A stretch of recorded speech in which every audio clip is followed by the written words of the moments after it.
嗱，你企定定喺度。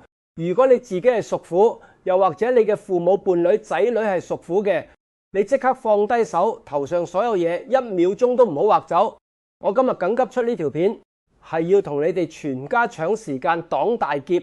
踏入今年8月，玄學上正式進入龍龍新月，好多人懵然不知，但係對於屬虎嘅人嚟講，8月絕對係你哋人生中最兵凶戰危，甚至係決定生死財富嘅一個極限大衝關。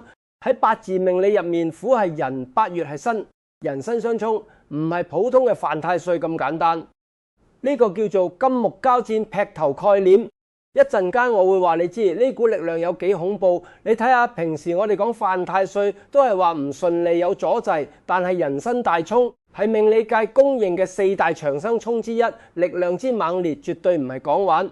屬虎嘅朋友，你哋係人木，係一座屹立不倒嘅高山，係一棵頂天立地嘅巨樹。但係新月一到，呢個辛金就係一把由天而降嘅絕世神兵，係一把削鐵如泥嘅開山大斧。呢把斧頭唔會同你客氣，佢係直接照頭劈落嚟。下個月有2個地方屬虎嘅人，你打死都唔好去。一旦踩中，輕則見血傷身，重則身敗名裂，大破財。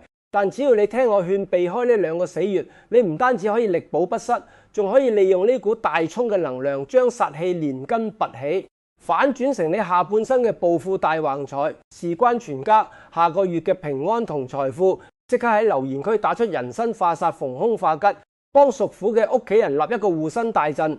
我哋馬上為你拆解天機好。你肯留低，證明你係一個有福氣、有警覺性嘅人。你同你嘅家人已經踏出咗避險嘅第一步。現在我要你集中精神，因為接下來我講嘅每一個字都關乎你下個月嘅人身安全同財富命運。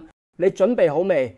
我哋開始喺我哋深入探討嗰2個死亡禁地之前，我要先同你上一堂改變你一生嘅八字課。呢堂課會令你透徹明白點解8月對屬虎嘅人嚟講係一場刀光劍影嘅硬仗。你唔單止要自己聽，仲要幫你身邊屬虎嘅屋企人聽埋，因為佢哋可能一世人都未聽過咁震撼嘅解說。屬虎嘅朋友，你哋要記住，你哋嘅本性喺命理入面係人木。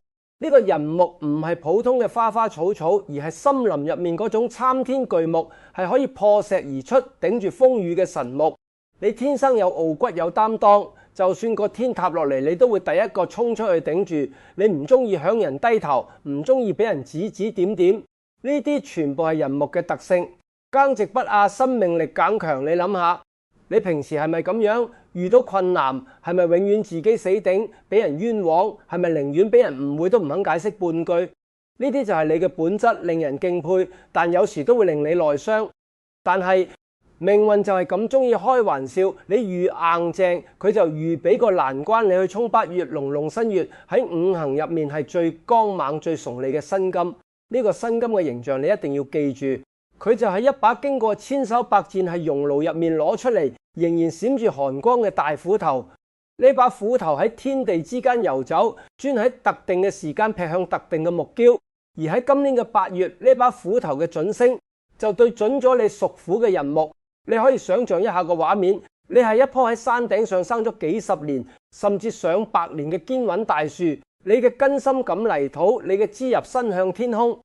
你以為自己可以抵擋任何風雨，突然之間天邊風雲變色，一把金光閃閃巨大無朋嘅斧頭，帶住凌厲嘅呼威聲，對住你嘅樹幹狠狠地劈落嚟，咔嚓一聲，枝葉橫飛，樹皮爆裂。你話呢種衝擊力痛唔痛？傷唔傷？呢種就係人身相沖嘅真實寫照，係硬撼，係正面交送，冇得走，冇得避。我講到呢度，你係咪開始感覺到背脊有少少涼意？深呼吸。呢個只係開始，如果你以為咁樣就夠晒兇險，咁你就太低估今年嘅天時地運。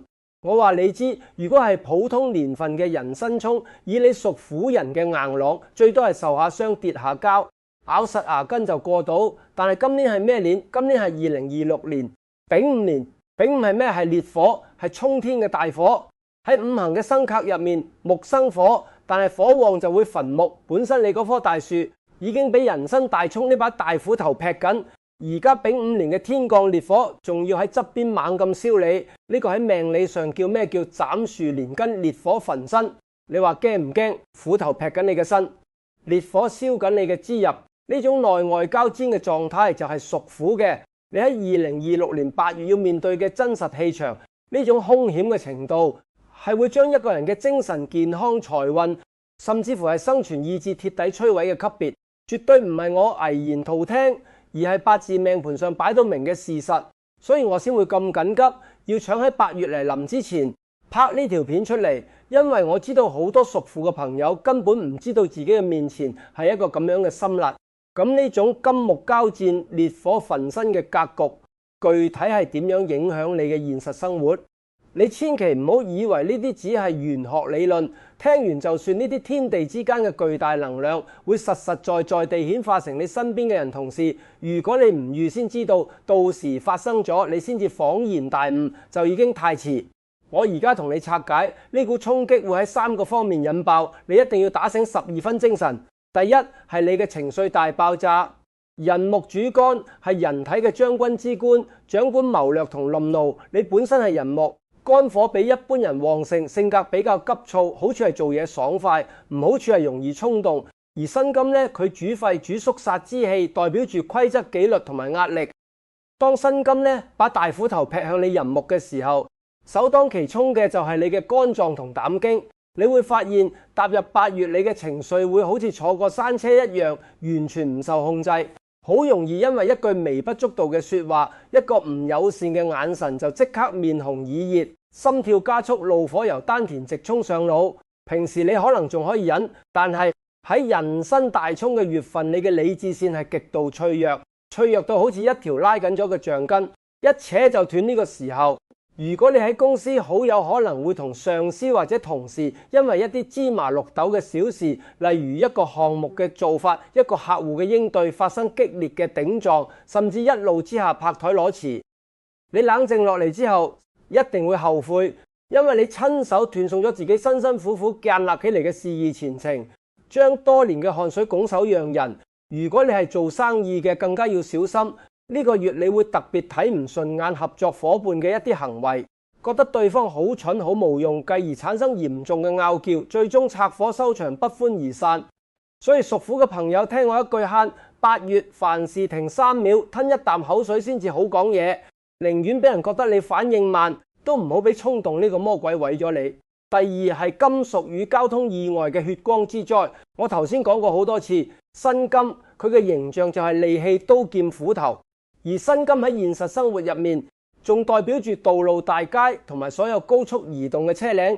你將一把大斧頭劈向大樹呢個畫面，套用喺現代生活，就係一輛高速行駛嘅鋼鐵汽車撞向一個肉身之客。所以屬虎嘅朋友喺8月發生交通意外，或者俾利器金屬所傷嘅機會率係其他月份嘅10倍。你千祈唔好覺得自己拿使技術好，或者向來小心就掉以輕心。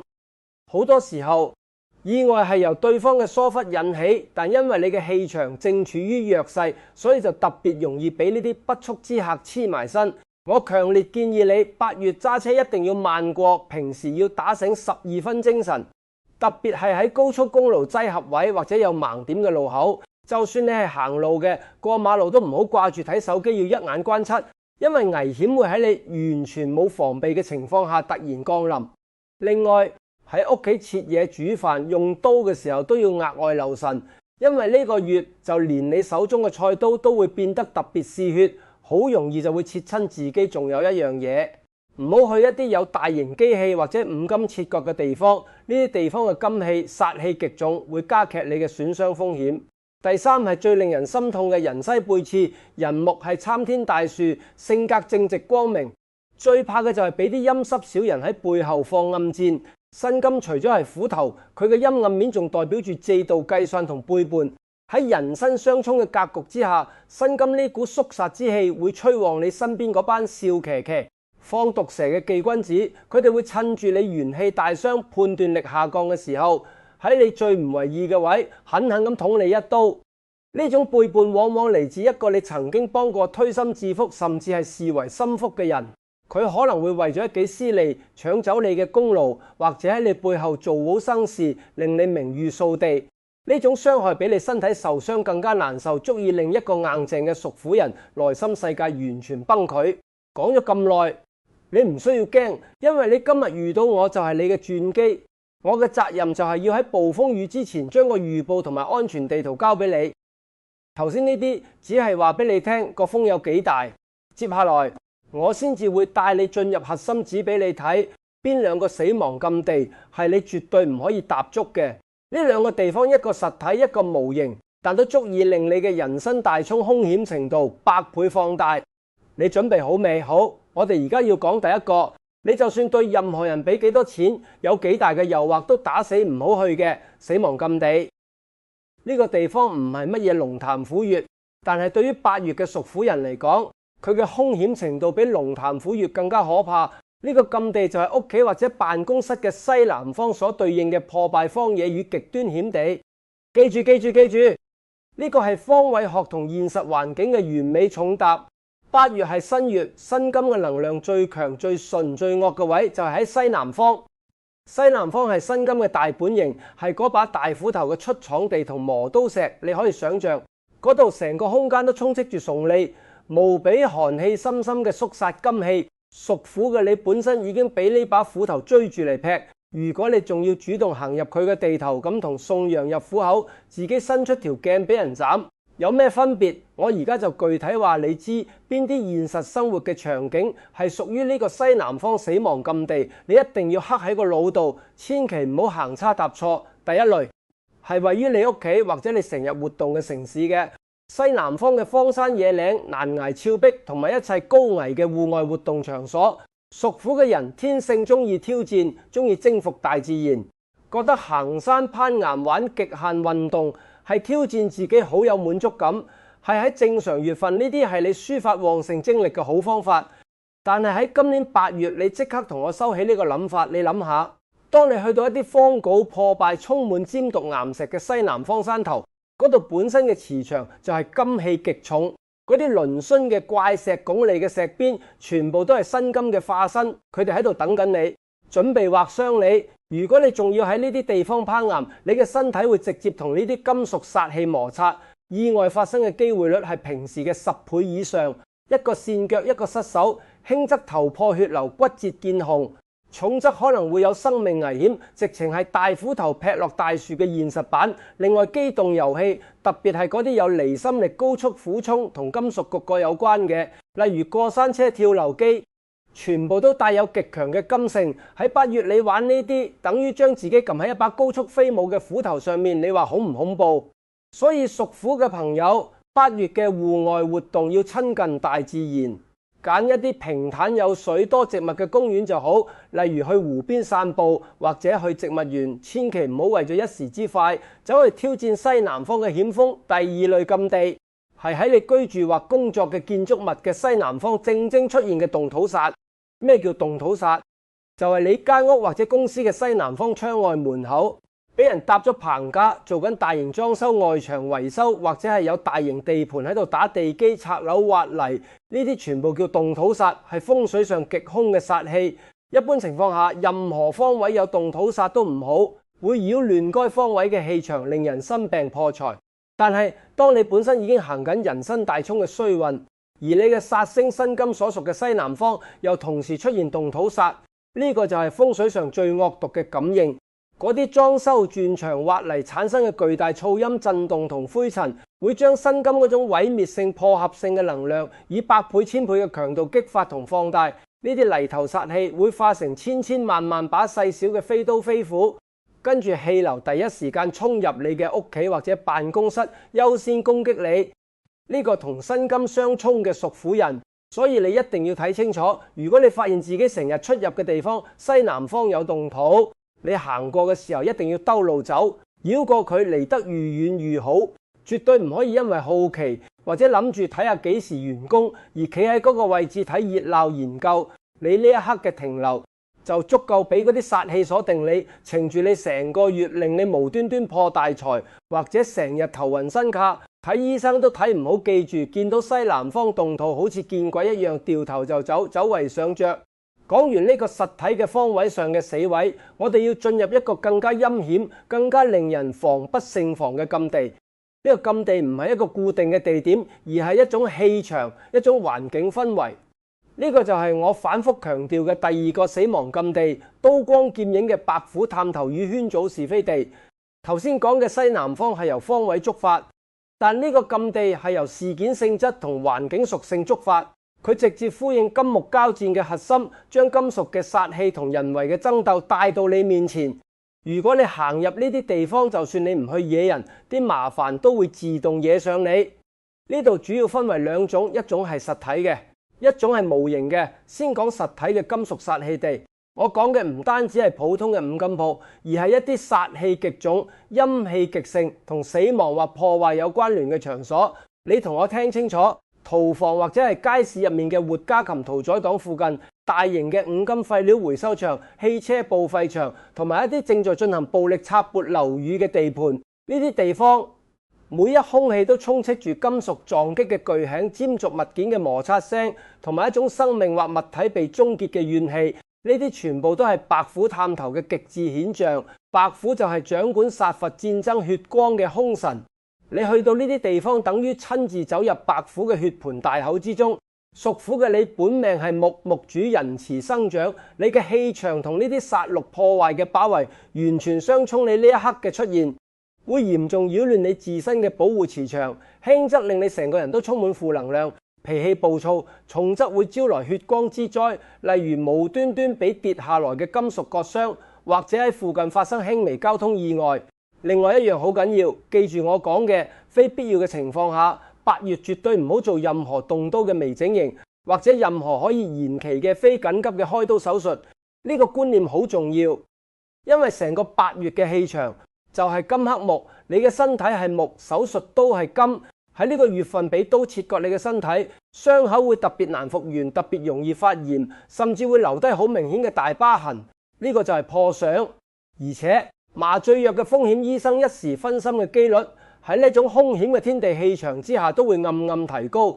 所以除非係關乎性命嘅緊急手術，如果唔係，任何選擇性嘅美容性質嘅，或者可以等多1個月先做嘅小手術，全部同我推遲。等到過咗8月，踏入秋季，末金氣冇咁重張嘅時候，再去做都未遲。留得健康嘅身體喺度，先至係最大嘅本錢。然後就係更加普遍，但殺傷力同樣巨大嘅無形嘅刀光劍影是非地。呢啲地方表面睇起嚟好正常，但入面充滿咗計算、爭嘈、欺騙同法律上嘅博弈。我舉幾個最常見嘅例子：法庭、律師樓、仲裁中心、大公司嘅高層會議室，特別係傾拆夥、傾賠償嗰陣，甚至係一個氣氛唔妥，明知係及門宴嘅飯局或者酒局，呢啲地方每一句說話都係武器。每一個笑容都係面具，呢啲言語上嘅交鋒係玄學上被視為無形之音一樣帶有功利嘅傷害性。我之前講過，8月人申沖，屬虎人嘅理智線極其脆弱，肝火極旺。你本身已經係一個容易滾嘅炸藥桶，如果你仲要走入呢啲充滿利益算計同言語交送嘅地方，身邊嘅人個個都機關算盡，句句都帶骨，你話後果會點？你一定會被對方嘅某一個挑送、某一句涼薄的說話徹底擊到底。你嘅怒火會完全掩蓋你嘅理性。喺嗰個電光火石嘅一刻，你會講錯嘢。你可能因為意氣之爭，明明一單生意可以賺到錢，你都寧願為咗一啖氣一拍兩散。你可能本來可以和平分手，攞翻合理嘅權益嘅合作關係，但因為你頂唔順對方嘅嘴臉，結果講咗啲俾人捉到把柄嘅說話，導致成個局勢逆轉，原本屬於你嘅錢都要蒲埋出去，甚至惹上官非。所以你一定要記住，喺8月，對於呢啲明知山有虎，偏向虎山行嘅英雄主義完全唔適用。避開所有非必要嘅談判會議同埋爭論，人哋要激你，你笑一笑離開恨吧，推遲所有重大決定。呢個唔係軟弱，呢個係避其慫芒嘅頂級生存智慧。講到呢度，成個8月嘅兇險藍圖，我已經毫無保留咁畫咗俾你睇。由天地大局嘅人生大衝到個人情緒、健康人世嘅3大引爆點，再到你絕對不能踏足嘅西南險地同刀光劍影場所。好多屬虎嘅朋友或者關心屬虎家人嘅朋友，聽到呢度可能已經手心出汗，個心卜卜跳，覺得好無助、好大壓力。你係咪覺得前面好似冇晒路咁？如果你有呢個感覺，非常好，因為只有當你知道個心輪有幾深，你先至會真正珍惜我而家要講嘅嘢。大家深呼吸，放鬆個眉頭，放鬆膊頭，聽我講。我由頭到尾都話，大劫嘅背後必有大財，天無絕人之路，更加唔會絕一個頂天立地嘅屬虎人之路。上天俾呢個人生大衝你，唔係想毀滅你，而係要考驗你。只要你通過呢個考驗，你嘅人生就會好似金位脫殼一樣，進入一個全新嘅更高嘅層次。只要你識得運用五行嘅奧秘，嗰把要劈你嘅大斧頭，一樣可以變成幫你開山劈石、掘出金撳嘅神器。你嘅人生將會由呢一刻開始，由極度緊張變為如釋重負，然後迎接富足。呢個世界嘅運行法則離唔開生剋制化4個字，金剋木。呢個係剋係衝突係問題，咁制化呢就係解決問題嘅方案。金咁惡，要克住木，邊個可以阻止佢？答案就係我哋要請出一個和事佬，一個中間人。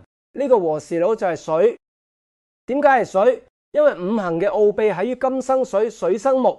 當你將水擺喺金同木嘅中間，成個惡性循環就即刻變成咗良性循環。個流程係咁嘅，嗰把要劈你嘅大斧頭生金，佢嘅唇芒一遇到水，就會被水嘅柔情所融化、所吸收。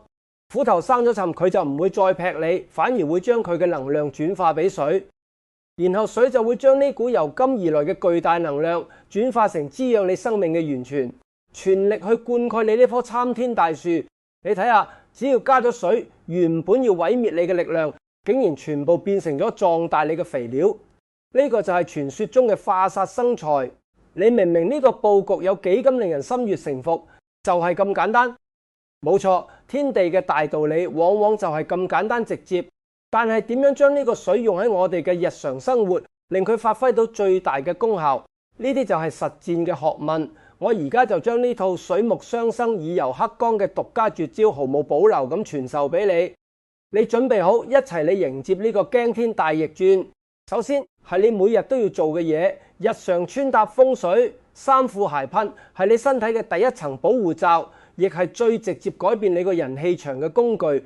由8月1號開始，屬虎嘅朋友請你哋嘅衣櫃入面盡量揀多啲黑色同深藍色嘅衫嚟着。呢兩種顏色喺五行入面全部屬水。你想象一下，當你着住一件黑色或者深藍色嘅上衣，你就等於為自己披上一層水之護甲。嗰啲由辛金而嚟嘅肅殺之氣，攻擊你嘅小人，突如其來嘅意外，喺未接觸到你嘅身體之前，就會俾你呢層水之護甲全部吸收同中和，化於無形。咁有咩顏色？喺8月千祈唔好着，或者要減少着。記住兩個大忌。第一係白色同金色系列，例如純白、米白、金黃、銀色呢啲，因為白色同金色係屬金，你着住佢哋，等於喺度主動加強緊辛金斧頭嘅力量，等於同佢講嚟啦，劈我呢度自投羅網。第二係大紅色、鮮橙色呢啲過於鮮蒲嘅火色，你可能覺得紅色旺我啊嘛，錯啦。喺今年丙午火年，再加埋人生大衝，你已經俾烈火焚身，你再着紅色，火就會燒得更旺，木就會被焚燒殆盡，你會變得極度亢奮衝動，導致決策失誤，精力透支，係火上加油。所以8月嘅衣着記住口撇，多黑藍、避白金、免大紅，低調沉穩嘅水色系就係你嘅救命顏色。第二就係今次影片嘅重頭戲。我要教你擺一個獨一無二、專門針對人生大衝而設嘅黑曜水陣。呢個陣法係我用嚟幫貴人化煞招財嘅秘密武器。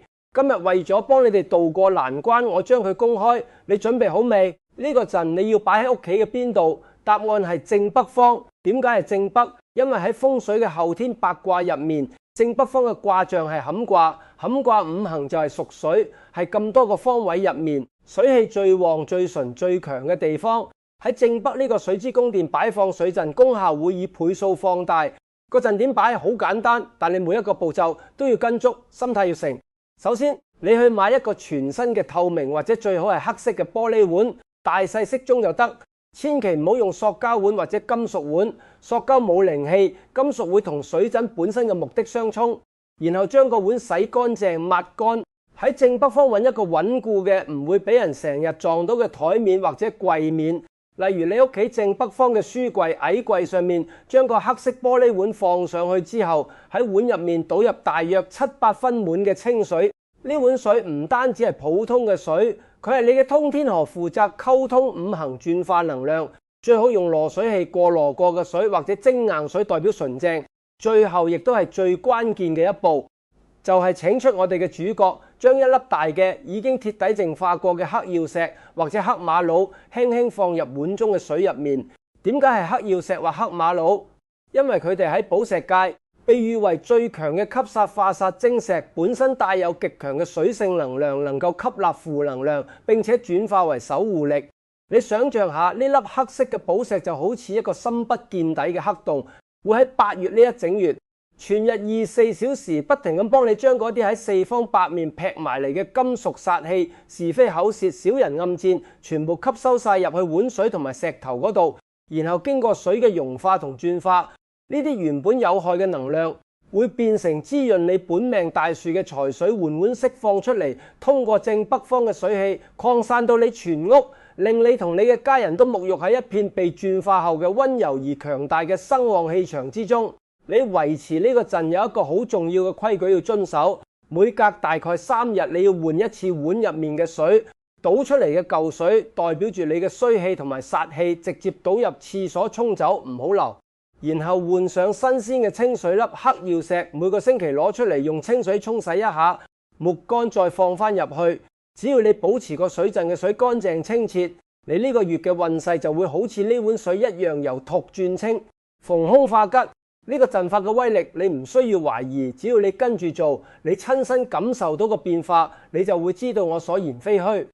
8月一過，你會突然間發現你嘅事業好似衝破咗某個樽頸位，突然大躍進，靈感不斷湧現。之前喺你面前阻頭阻勢嗰班小人，好似約好咗一樣，全部自動消失，或者係佢哋自己嘅衰嘢爆煲，冇時間再煩你，而你嘅正財偏財運更加會好似你嗰棵受盡滋養嘅參天大樹一樣，啲根係咁吸水，財富係咁俾你吸入你嘅袋，擋都擋唔住。呢個就係化煞為財嘅終極奧義。最後陣法歸陣法，心態先至係終極嘅改運之本。屬虎嘅朋友，你哋要明白天地嘅衝擊係想磨走你嘅稜角，想話俾你聽，真正嘅強大唔係硬碰硬，唔係死頂，真正嘅強大係魂性。係好似水一樣嘅智慧，水天下自由，但可以攻堅強者莫之能勝。你學識喺適當嘅時候低頭，避開掃芒，唔係懦弱，而係保存實力，係等待最佳嘅時機，一擊必中。你諗下，大樹如果喺暴風雨入面企得太直，只會被強風吹斷，但係如果佢嘅枝條有彈性，順住風勢擺動，風雨過後佢依然可以屹立不倒，變得更加強壯。8月呢個關口就係要你學習呢種水性，沉穩靈活，以柔克剛。你保住咗呢個月嘅健康同平安，避開咗小人同意外，你嘅晚年注定係非富即貴。你天生嘅領袖才華同福報係冇任何人、任何力量可以阻擋嘅。好啦，今日嘅天機我已經將最核心、最秘密嘅部分全部透露咗俾你。呢條片唔單止係一個風水知識嘅分享，更加係我為你同你嘅家人送上嘅一道平安符。我希望你呢刻唔好吝嗇你嘅愛心，因為強大嘅正能量係會通過分享而倍增嘅。如果你嘅伴侶、你嘅父母或者你嘅仔女係屬虎嘅，我強烈懇求你即刻做一件事，點擊屏幕下方嘅分享按鈕，將呢條片親手轉發俾佢，或者直接分享去你哋屋企嘅 WhatsApp 家族群組。你千祈唔好諗住等陣先啦，得閒先講啦。唔好等，千祈唔好等，出咗事破咗財或者身體受咗傷先至嚟後悔。你呢一刻嘅一個轉發動作就等於為佢哋喺危難之中點亮咗一盞強力嘅導航燈。你幫佢哋避開我講嘅嗰2大禁地，提醒佢哋要點樣穿搭，甚至乎係親自幫佢哋擺好個黑曜水陣。你呢個舉動就等於喺佢哋嘅命運關卡前面用你嘅愛起咗一道最堅固嘅保護牆，救咗佢哋一命，保住咗全家嘅安穩同財富。